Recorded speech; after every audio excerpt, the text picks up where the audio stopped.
Hello ढंग वाला verse दोस्तों, आप सभी का स्वागत है एनिमे ट्यूब चैनल पर। दोस्तों आज मैं एक्सप्लेन करने जा रहा हूँ BTTH के सीजन 2 को। तो अगर अभी तक आपने मेरी सीजन 1 वाली वीडियो नहीं देखी है तो उसकी लिंक आपको डिस्क्रिप्शन बॉक्स में मिल जाएगी, आप वहाँ जाकर उसे देख लें। तो चलिए फिर शुरू करते हैं सीजन नंबर 2 को। तो सीजन 2 की कहानी वहीं से शुरू होती है जहाँ पर सीजन 1 का एंड हुआ था, जहाँ पर जी जियान को मूली ने किडनैप कर लिया था और उसे बचाने के लिए जियान भागता है। और अब यहाँ पर जियान को पता चल जाता है कि मूली ने रास्ते में उसके लिए बहुत ही जाल बिछा कर रखे हैं और इस वजह से वो वहां ना जाकर पहाड़ों पर रुककर 1 महीने के लिए ट्रेनिंग करने लगता है ताकि वो अपनी ताकत का लेवल बढ़ा सके। अब जियान को प्रैक्टिस करते हुए काफी वक्त हो गया था और इस प्रैक्टिस की वजह से उसका लेवल अब 6 हो चुका है और वो इसके बाद मुशी के क्लैन की तरफ निकल जाता है, जहां रास्ते में जो कि जियान को मारने के लिए ढूंढ रहे थे।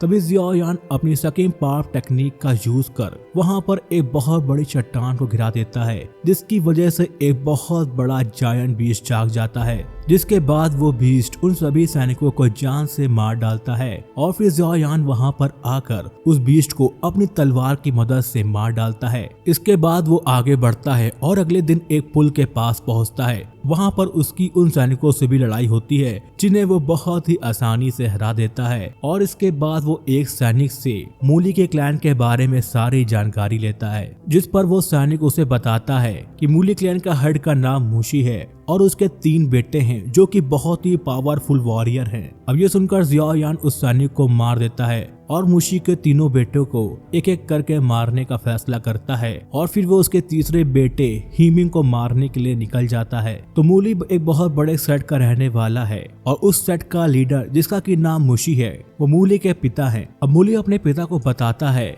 कि जियान के पास 3rd बॉस की चाबी है और उसने उस चाबी को हासिल करने के लिए एक प्लान बनाया है और इस प्लान के तहत उसने जी जियान को किडनैप कर लिया है और जब जियान उसे बचाने आएगा तो मूली उसे जान से मारकर उस चाबी को हासिल कर लेगा। और उधर एक सैनिक मुशी के पास आता है और उसे बताता है कि जियान उनकी टेरिटरी के अंदर आ चुका है और उनके सैनिकों को मार रहा है। इस पर मुशी कहता है आने दो उन्हें, वो मुझे हरा नहीं पाएगा क्योंकि मैं लेवल 8 का वॉरियर हूँ और उसका लेवल मुझसे बहुत ही कम है। जियान अब तो तुम्हारी मौत निश्चित है। अब सीन यहाँ से हीमिंग की तरफ शिफ्ट होता है जो कि एक बहुत ही अय्याश किस्म का इंसान है। तभी वहाँ पर जियान आता है और उसे फाइट के लिए चैलेंज करता है। अब यहाँ पर उन दोनों के बीच बहुत ही तगड़ी फाइट शुरू होती है जहाँ पर जियान उसे मारने की कोशिश करता है लेकिन नाकामयाब होता है। हीमिंग जियान पर काफी भारी पड़ने लगता है और वो उसका सर दबाकर उसे मारने ही वाला था कि तभी जियान अपनी फायर स्किल्स का यूज कर हीमिंग को जान से मार डालता है। अब अपने बेटे की मौत की खबर सुनकर मुशी काफी ज्यादा गुस्सा जाता है और अपने क्लैन के सबसे बेस्ट लड़ाकुओं को जियान को मारने के लिए भेजता है। अब सीन यहाँ से जी जियान की तरफ शिफ्ट होता है जो कि उस सेट में लॉर्ड याओ हॉस्पिटल में रह रही है और उसके पास एक खबर पहुंचती है कि जियान उसे लेने के लिए आ रहा है, जिसे पढ़कर वो बहुत ही ज्यादा खुश हो जाती है। तभी वहाँ पर लॉर्ड आते हैं और जी जियान से उसे खुशी का कारण पूछते हैं। तब वो उन्हें सारी बात बताती है। अब लॉर्ड उसे जियान के बारे में पूछते हैं। तब वो उसे बताती है कि एक बार जंगल में जियान ने उसकी जान बचाई थी और उसने खजाना ढूंढने में भी मेरी मदद की थी और तभी से हम दोनों एक दूसरे को जानते हैं। अब सीन यहाँ से जियान की तरफ शिफ्ट होता है जहाँ पर उसके मास्टर उसकी तलवार को लेकर उसमें एक मैजिक स्पेल करते हैं, जिसके बाद वो तलवार और भी ज्यादा पावरफुल हो जाती है। अब वो तलवार इतनी ज्यादा पावरफुल हो गई थी कि जियान उस तलवार की मदद से एक पहाड़ तक को काट सकता था। अब जियान ये शक्ति पाकर बहुत ही ज्यादा खुश होता है, लेकिन तभी उसके मास्टर उसे बताते हैं कि वो इस पावर का उपयोग एक दिन में केवल एक ही बार कर सकता है और अगर उसने उसको एक बार से ज्यादा यूज करने की कोशिश की तो वो बहुत ही ज्यादा घायल हो जाएगा।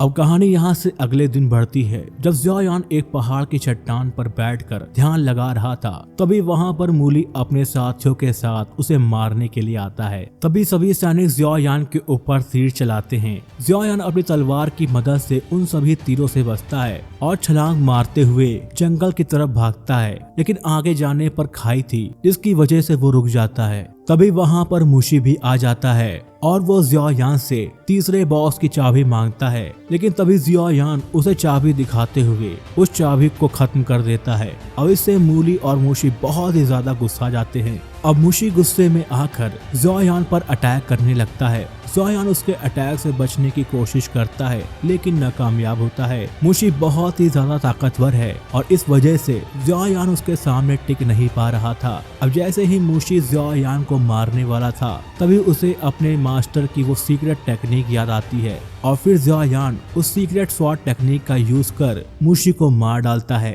उस अटैक की वजह से मुशी बहुत ही ज्यादा घायल हो जाता है लेकिन वो अभी भी हारा नहीं था और इधर जिया यान उस स्वॉर्ड टेक्निक की वजह से बहुत ही ज्यादा थक गया था और तभी वो खाई में गिर जाता है। अब ये देखकर मुशी और मूली को लगता है कि जिया यान की अब मौत हो चुकी है और इस वजह से वो उसे मरा समझकर वहां से चले जाते हैं। लेकिन तभी हम जिया यान को गिरता हुआ देखते हैं जिसे उसके पर्पल विंग्स बचा लेते हैं। अब जिया यान की आंख अगले सुबह खुलती है तो वो अपने मास्टर को अपने सामने देखता है। जिया यान देखता है कि उसके पर्पल विंग्स का स्क्रॉल वहां रखा हुआ है और उसका कवच भी उतरा हुआ था। इससे वो काफी ज्यादा हैरान होता है, जिस पर मास्टर उसे बताते हैं कि यूजी नाम की लड़की ने उसे बचाया है और इसके साथ ही उसने अपनी बॉडी का यूज करके उसकी बॉडी को हील कर दिया है और इसके साथ ही उसने अपनी पावर्स का यूज कर तुम्हारी कल्टीवेशन लेवल को काफी बढ़ा दिया है, जिसकी वजह से अब तुम 9th लेवल के वॉरियर बन गए हो। अब जियान के 9th लेवल पर पहुंचने पर मास्टर उसे एक नई स्किल्स के बारे में बताते हैं। इस स्किल का नाम है एक्सप्लोसिव स्टेप और ये स्किल बहुत ही ज्यादा पावरफुल है। जिया यान इस स्किल को सीखकर काफी खुश होता है। तभी उसके मास्टर उससे कहते हैं क्योंकि उसने बिना प्रैक्टिस के ही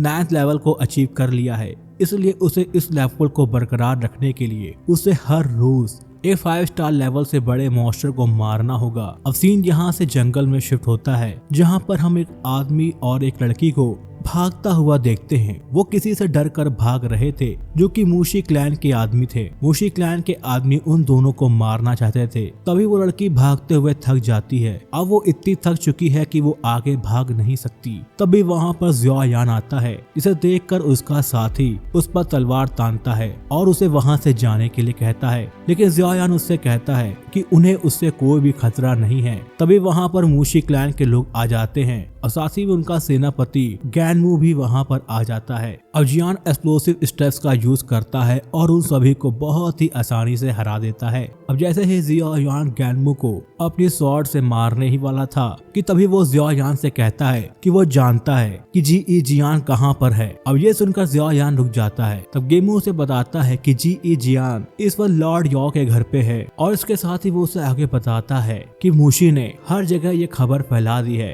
कि जी जियान पॉइजन एक्सपर्ट है और उसके पास पॉइजन बुक ऑफ 7 है और उस बुक को हर क्लैन के लोग हासिल करना चाहते हैं और इस वजह से अब सभी क्लैन उसको ढूंढ रहे हैं। अब ये सुनकर जिया यान कुछ सोचने लगता है। तभी मौके का फायदा उठाकर गेनमू उस लड़की को मारने जाता है, लेकिन तभी जिया यान उसे अपनी तलवार से मार डालता है और इसके बाद जिया यान लॉर्ड यॉ के घर की तरफ निकल जाता है। वो रात में वहां पर पहुंच जाता है और खिड़की के रास्ते अंदर जाता है, जहां पर जी जियान जिया यान को देखकर बहुत ही ज्यादा खुश होती है। अब जिया यान यहाँ पर जी जियान से उसके साथ भागने को कहता है, लेकिन जी जियान उसे यह कहते हुए मना कर देती है कि अगर वो यहाँ से भाग गई तो मुशी उसके गांव वालों को तंग करेगा और उसे वापस यहाँ पर आने के लिए ब्लैकमेल करेगा और इसलिए वो जाने से मना कर देती है और कहती है कि अब यहाँ से जाने का केवल एक ही रास्ता है कि उसे मुशी को मारना होगा। अब कुछ देर बाद वो जिया यान के लिए चाय लेकर आती है, जिसे पीकर जिया यान काफी खुश होता है और तभी वहाँ पर लॉर्ड याओ आ जाता है। तब जी जियान लॉर्ड याओ से जिया यान का परिचय कराती है। लॉर्ड याओ के साथ वहाँ पर कुछ सैनिक भी थे, जिसमें से एक मुशी का गुप्तचर था और वो आदमी भागते हुए मुशी के पास जाता है और उसे सब कुछ बता देता है। और इधर जिया यान को पता चलता है कि लॉर्ड याओ एक बुरा इंसान है और वो भी जी जियान की उस मशहूर बुक के पीछे पड़ा है। इस वजह से जिया यान अपनी तलवार को निकालते हुए उसे पीछे हटने को कहता है। तब लॉर्ड याओ उसे बताता है कि वो मूर्ख नहीं है। उसने यहाँ पर आते ही अपने हैंड फैन की मदद से यहाँ पर एक तरह का पॉइजन छोड़ दिया है, जिसकी वजह से जिया यान अब मरने वाला है। लेकिन तभी जी जियान मुस्कुराते हुए कहती है, लॉर्ड याओ मुझे तुम्हारी चाल के बारे में पहले से ही पता था और इस वजह से मैंने इस जहर का एंटीडोट चाय में मिलाकर जियायान को पहले ही पिला दिया था। इधर लॉर्ड याओ उनसे बात करते हुए कुर्सी पर बैठ गया था, जिस पर जी इजियान कहती है कि तुम जिस कुर्सी पर अभी बैठे हो उसमें जहर मिला हुआ है। अब ये सुनकर लॉर्ड याओ काफी डर जाता है और जब वो उठकर देखता है तो वो जहर उसके शरीर में फैल गया था। तब जी इजियान उससे कहती है मेरे पास इस जहर का एंटीडोट है, लेकिन मैं वो तुम्हें तभी दूंगी जब तुम हमें यहाँ से जाने दोगे। अब ये सुनकर लॉर्ड याओ उसकी बात मान जाता है। तब जियायान अपने पक्षी को बुलाती है और उस पर बैठकर जियायान के साथ चली जाती है और जाते वक्त लॉर्ड याओ को उस जहर का एंटीडोट दे देती है। अब वे दोनों उड़ते हुए मुशी के महल में जाते हैं, जहां पर जियायान मुशी को फाइट के लिए चैलेंज करता है। अब उन दोनों में बहुत ही कांटे की टक्कर की फाइट शुरू हो जाती है, जहां पर मुशी जियायान पर भारी पड़ रहा था, लेकिन तभी जियायान अपनी सभी स्किल्स का यूज कर मुशी को हराने लगता है। खुद को हारता देख मुशी खड़ा होता है और जियायान से कहता है कि मैंने थर्ड बॉस को खोल लिया था और मुझे उसके अंदर एक नई स्किल पता चली जो कि बहुत ही ज्यादा पावरफुल है। और उसके बाद मुशी उस स्किल को एक्टिवेट करने लगता है। वो इस टेक्निक से जियायान पर बहुत ही पावरफुल अटैक करता है। ये देखकर जियायान उस पर अपनी स्वॉर्ड टेक्निक से अटैक करता है। अब उसके इस हमले से मुशी हार जाता है। अब ये देखकर जी इजियान काफी खुश होती है और जियायान भी उससे खुश होता है, लेकिन तभी एक सैनिक आकर जियायान के पेट में तलवार भोंक देता है और फिर जियायान उस सैनिक को मार देता है। अब इससे जी इजियान काफी हैरान होती है कि तलवार भुगतने के बाद भी जियायान को क्यों कुछ नहीं हुआ। तब जियायान उसे बताता है कि सेकंड बॉक्स से उसे जो आर्मर मिला था वो उसने पहन रखा है, जिसकी वजह से वो तलवार उसका कुछ भी बिगाड़ नहीं पाई। अब वे दोनों पक्षी पर बैठकर वहां से जाने लगते हैं। अब जी इजियान जियायान को वैली ऑफ मेडिसिन में लेकर जाती है, जो कि जी इजियान का घर है। इस खूबसूरत जगह को देखकर जियायान काफी खुश होता है। ये एक ऐसी जगह है जहां पर बहुत ही तरह की हर्ब्स मिलती हैं और जी इजियान यहाँ पर अक्सर हर्ब्स को इकट्ठा करने के लिए आती है। जी इजियान वहाँ पर ढेर सारी हर्ब्स को इकट्ठा करती है। अब यहाँ पर उन दोनों की बातों से पता चलता है कि जी इजियान जियायान को अब पसंद करने लगी है। अब शाम को जी इजियान जियायान के लिए खाना बनाती है, जिस पर जियायान को उसका खाना बहुत ही ज्यादा अच्छा लगता है और इससे जी इजियान काफी खुश होती है। अब जियायान के मास्टर उसे याद दिलाते हैं कि जियायान का बीस्ट को मारने का वक्त आ गया है और इस वजह से वो जंगल की तरफ जाता है। अब जियायान जंगल में पहुंचकर सेकंड लेवल का फ्रोजन बीस्ट मॉन्स्टर ढूंढने लगता है। तभी सीन यहाँ से शिफ्ट होता है, जहाँ पर हम उन दोनों को फिर से देखते हैं, जहाँ पर उन दोनों पर एक मॉन्स्टर ने हमला कर दिया था। तभी उस लड़की की माँ वहाँ पर आकर उस मॉन्स्टर को मार डालती है। इस लड़की का नाम लिंगर है। अब वे तीनों समझते हैं कि खतरा टल गया है, लेकिन खतरा अभी टला नहीं था। वहाँ पर तभी एक और लेवल 2 का फ्रोजन मॉन्स्टर आ जाता है और वो लिंगर की माँ पर अटैक करता है, जिसकी वजह से एक फ्रोजन क्रिस्टल जाकर लिंगर की माँ के हाथ में भुग जाता है। वो मॉन्स्टर बहुत ही ज्यादा पावरफुल था और उन पर हमला करने जाता है, लेकिन तभी जियायान वहाँ पर आ जाता है और अपने पर्पल फ्लेम का यूज कर उस मॉन्स्टर को मार डालता है। अब यहाँ पर लिंगर परिवार उनकी जान बचाने के लिए जियायान का एक बार फिर से शुक्रिया अदा करता है। अब जियायान उस मॉन्स्टर के सिर को खोलता है और उसके कोर को चेक करता है, लेकिन उसे उसके अंदर कोई भी कोर नहीं मिलता है। अब यहाँ पर लिंगर की माँ जियायान को अपना लॉकेट उतार के देती हैं, जिसके अंदर लेवल 2 का कोर था और ये वो जियायान को उनकी जान बचाने के लिए एक उपहार के तौर पर देती हैं। उस लॉकेट के अंदर लेवल 2 का बीस्ट कोर था। अब उस कोर को पाकर जियायान बहुत ही खुश होता है और भागते हुए जी इजियान के घर पर जाता है, जहां पर वो जी इजियान को बेहोश पाता है। इससे वो बहुत ही ज्यादा डर जाता है और उसके पास जाने लगता है। तब उसके मास्टर उसे रोकते हुए कहते हैं इस वक्त जी इजियान की बॉडी पॉइजनस हो चुकी है, क्योंकि इन्हें बचपन से ही छोटे छोटे अमाउंट में पॉइजन दिया जाता है और ये पॉइजन इनकी पावर को इंक्रीज करता है और जब कभी इनकी बॉडी पॉइजन को सह नहीं पाती तो ये लोग बीमार पड़ जाते हैं और ये लोग मर भी सकते हैं। अब कुछ देर बाद जब जी इजियान को होश आता है तो वो जियायान को अपने पास बैठा पाती है और वो उसे देखकर काफी खुश होती है। जियायान यहाँ पर उससे कहता है कि वो उसकी बीमारी को ठीक कर देगा। अब अगले दिन जी इजियान जियायान से कहती है कि उसका एक सपना है कि वो मरने से पहले एक बार इस पूरे कॉन्टिनेंट को घूमे, लेकिन उसकी हालत काफी ज्यादा खराब थी। इसलिए जियाओ यान उससे कहता है कि उसको अभी रेस्ट करना चाहिए, वो इस हालत में बाहर नहीं जा सकती। अब वे दोनों जब घर के बाहर बैठकर बात कर रहे थे, तब जी ई जियान उससे कहती है, जियाओ यान मैं तुम्हें पसंद करती हूँ और तुमसे शादी करना चाहती हूँ। लेकिन जियाओ यान को लगता है कि वो उससे मजाक कर रही है और इसलिए वो इस बात को टाल देता है। अब इससे जी ई जियान काफी उदास हो जाती है। अब सीन यहाँ से अगले दिन शिफ्ट होता है। जब जियाओ यान उसके घर आता है तो वो देखता है कि जी ई जियान वहाँ नहीं है। जहाँ पर एक नोट था जिसमें लिखा था, जो कि जी ई जियान ने लिखा था, उसमें लिखा था कि वो जियाओ यान के गोल में बाधा नहीं बनना चाहती है और वो नहीं चाहती कि जियाओ यान अपनी प्रैक्टिस और अपने सफर को बीच में छोड़ दे, और इसलिए वो उससे दूर जा रही है और उसमें वो अपने प्यार का इजहार भी करती है। अब जियाओ यान ये सब पढ़कर काफी उदास हो जाता है। अब जियाओ यान यहाँ पर सोचता है कि जब भी वो अगली बार जी ई जियान से मिलेगा तो वो इसका इलाज जरूर करेगा। अब जियान अपनी मेहनत और लगन से आगे बढ़ रहा है। जियान एक खास पर्पल फ्लेम का मालिक है और अब वह और भी शक्तिशाली फाइट कोर पाने की कोशिश में है। उसे पता चलता है कि टगर डेजर्ट में जाने के लिए एक खास तरह के उड़ने वाले जानवर की जरूरत होती है, जिसे हवी कहते हैं। यह जानवर ब्लैक रॉक सिटी में मिलते हैं, इसलिए जियान वहां जाने का डिसाइड करता है। ब्लैक रॉक सिटी में जियाओ यान अपने मास्टर से मिलता है, जो कि उसे अल्केमिस्ट एसोसिएशन के अंदर जाने की सलाह देते हैं। वहां जाने पर जियाओ यान को पता चलता है कि रैंक 1 अल्केमिस्ट बनने के लिए एग्जाम हो रहा है। जियान अल्केमिस्ट बनने की कला को सीख चुका है और एग्जाम में हिस्सा लेने के लिए तैयार है। अंदर जाने पर गार्ड जियान से इनविटेशन लेटर मांगते हैं, लेकिन उसके पास कोई लेटर नहीं होता। तभी रैंक 4 का अल्केमिस्ट, जिनका नाम मास्टर आओ ताओ है, वो जियाओ यान की मदद करते हैं। एग्जाम शुरू होता है और जियाओ यान अपनी पिल बनाता है। जब जज उसकी पिल को जांचते हैं तो वो देखते हैं कि जियाओ यान की पिल सबसे बेहतरीन है और इस वजह से वो इस एग्जाम को पास कर लेता है।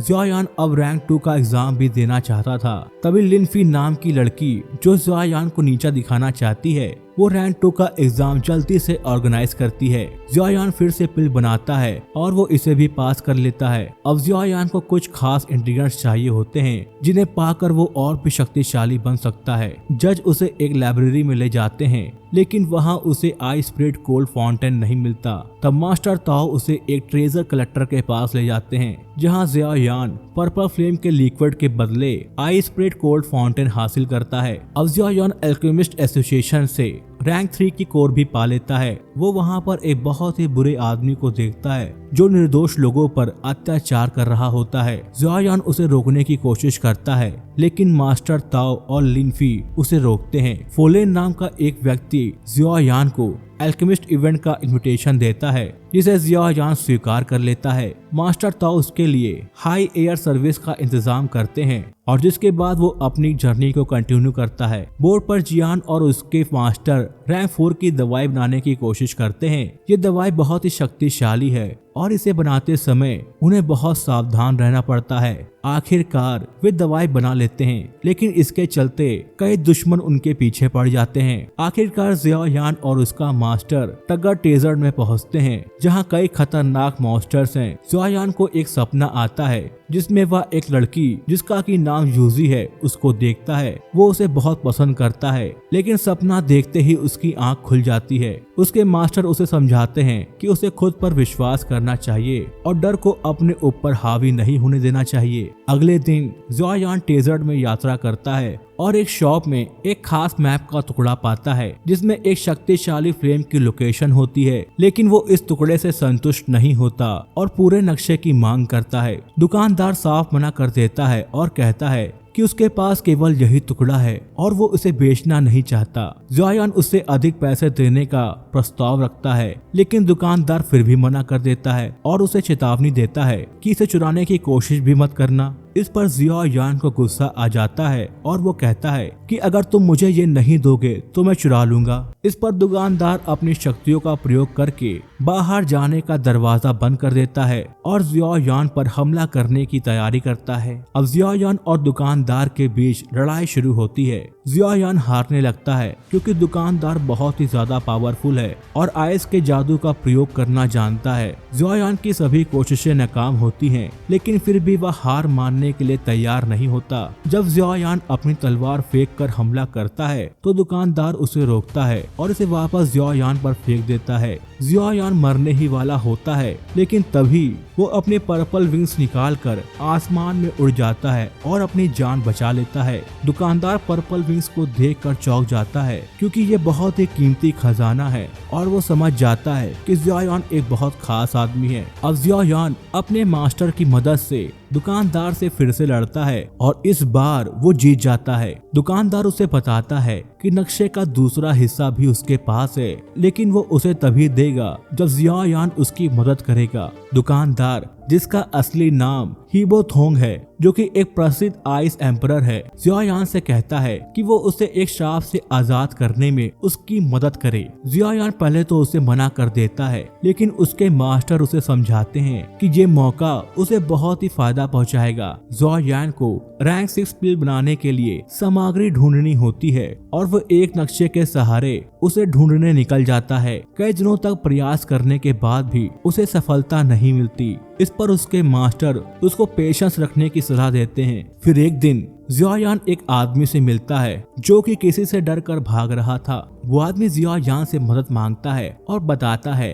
कि उसके ग्रुप पर हमला हुआ है। जियायान पहले तो मना कर देता है, लेकिन फिर उसे उस आदमी से पता चलता है कि उसका group mainly steel machinery group है, जो कि जियायान के भाइयों द्वारा चलाया जाता है। ये सुनकर जियायान मदद करने के लिए तैयार हो जाता है। जियायान उस ग्रुप के पास पहुंचता है और सैंड मशीनरी ग्रुप से अपने भाइयों को बचाता है और वापस बेस पर पहुंचकर जियायान एक लड़की जिसका की नाम किंगलिंग है उससे मिलता है, जो कि स्नेक मैन की ब्लड वाली लड़की है। किंगलिंग बहुत ही सीधी और भोली है, इसलिए सब उसे नौकर की तरह ट्रीट करते हैं। जियायान उसे बचाता है और फिर अपने भाइयों से मिलता है, जो उसे देखकर बहुत ही खुश होते हैं। इस प्रकार जियायान की जर्नी जारी रहती है, जहां पर वो अपनी समस्याओं का सामना करते हुए नए दोस्तों और दुश्मनों से मिलता है। जियायान अपने भाइयों और किंगलिंग के साथ अब एक बड़े एडवेंचर पर निकलता है। किंगलिंग, जो अब उनके साथ है, वो बताती है कि उन्हें फायर एसेंस ढूंढना है। जियायान के भाई उसके इस बड़े लक्ष्य की सराहना करते हैं और उसे सहायता करने का वादा करते हैं। जियायान और उसके भाई मिलकर फायर एसेंस के स्थान को खोजने की योजना बनाते हैं, लेकिन अचानक जियायान का छोटा भाई उस पर हमला कर देता है,